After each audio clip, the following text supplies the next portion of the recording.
Hello दोस्तों, कोल India के results आए हैं, क्वार्टर 3 के रिजल्ट्स और डिविडेंड भी कोल इंडिया ने अनाउंस किया है। सब कुछ दोस्तों इस वीडियो में डिटेल में बात करेंगे। डिविडेंड के साथ शुरुआत करते हैं। 5 रुपए पर शेयर कोल इंडिया ने डिविडेंड का अनाउंसमेंट किया हुआ है।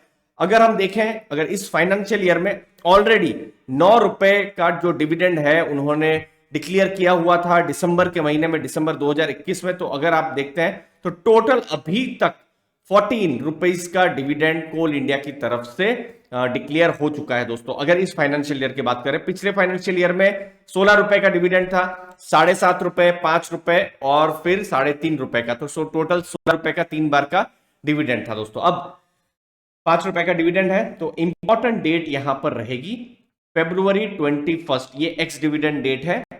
बहुत सारे प्रश्न भी आ रहे थे पिछले वीडियो में जब हमने बात की थी। तो 21 फरवरी चूंकि एक्स डिविडेंड डेट है, अगर इन्वेस्टर्स को डिविडेंड के लिए स्टॉक को अगर इन्वेस्ट करना है तो फिर लास्ट डेट 18 फरवरी की रहेगी, क्योंकि 21 तारीख जो है मंडे का दिन है। तो मंडे के दिन या एक्स डिविडेंड डेट या उसके बाद आप स्टॉक डिविडेंड के लिए खरीदते हैं तो डिविडेंड आपको नहीं मिलेगा। तो February 18 जो है उस दिन अगर कोई इन्वेस्टर स्टॉक को लेट से खरीदता है या फिर ऑलरेडी उनके पास है स्टॉक तो उनको डिविडेंड मिलेगा। अगर आप 18 तारीख को लेट से बेच देते हैं तो भी आपको डिविडेंड नहीं मिलेगा। तो ये आपको ध्यान में रखना है। दूसरी चीज, एक और कंफ्यूजन होता है, बहुत सारे इन्वेस्टर्स डिविडेंड के लिए स्टॉक को खरीद लेते हैं, लेकिन इतना भी ध्यान रखिएगा कि 21 फरवरी को जो कोल इंडिया का प्राइस ऑलरेडी डिविडेंड प्राइस से एडजस्ट हो जाएगा, मतलब 5 रुपए बंद हो जाएगा। समझ लीजिए 18 तारीख को कोल इंडिया 160 रुपए में बंद हुआ तो 21 तारीख को बाय डिफॉल्ट 155 रुपीज, मतलब 5 रुपए कम में खुलेगा। तो ये कुछ इंपॉर्टेंट चीज जरूर ध्यान में रखिएगा। इंपॉर्टेंट चीज डिविडेंड के लिए 21 फरवरी एक्स डिविडेंड डेट, और पेमेंट भी कंपनी ने कहा है, कोल इंडिया ने कहा है 11 मार्च को, 11 मार्च को पेमेंट भी हो जाएगा। तो ये डिविडेंड से जुड़ी इंपॉर्टेंट बात। कैसा डिविडेंड रहा है जरूर कमेंट सेक्शन में बताइए। अच्छा है, खराब है, आप इतना ही एक्सपेक्ट कर रहे थे और ज्यादा एक्सपेक्ट कर रहे थे, जरूर बताइएगा।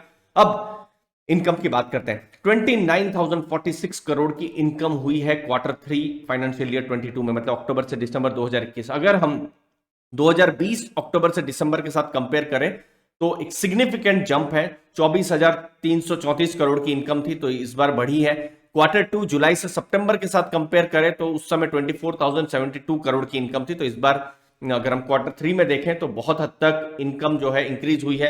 इनकम इंक्रीज हुई है तो कहीं ना कहीं प्रॉफिट्स में भी वो दिख रहा है। 4,556 करोड़ का पैट या प्रॉफिट आफ्टर टैक्स बुक किया है कोल इंडिया ने। ये कॉन्सोलिडेटेड डेटा है दोस्तों, ये जस्ट मैं बता दूं, ये दोनों ही डेटा इनकम और प्रॉफिट के कॉन्सोलिडेटेड डेटा है। और अगर आप क्वार्टर 3 में अगर आप FY21 में देखें 3,084 करोड़ का प्रॉफिट था। तो प्रॉफिट 50% इंक्रीज हुए हैं अगर आप ईयर ऑन ईयर देखें। और अगर आप क्वार्टर ऑन क्वार्टर देखते हैं तो तब 2,932 करोड़ का प्रॉफिट था, जो अभी 4,556 करोड़ का प्रॉफिट है। तो सीक्वेंशियली क्वार्टर ऑन क्वार्टर भी प्रॉफिट्स बढ़े हैं, ईयर ऑन ईयर भी देखेंगे तो प्रॉफिट्स बढ़े हैं। मुझे लगता है एक स्ट्रॉन्ग रिजल्ट्स आए हैं कोल इंडिया की तरफ से। अब एक और इंपॉर्टेंट मैट्रिक्स, जब हम बिजनेस की बात कर रहे हैं, कोयला का प्रोडक्शन बढ़ रहा है या कम हो रहा है। इस बार देखिए 163.82 मिलियन टन का कोयला का प्रोडक्शन हुआ है।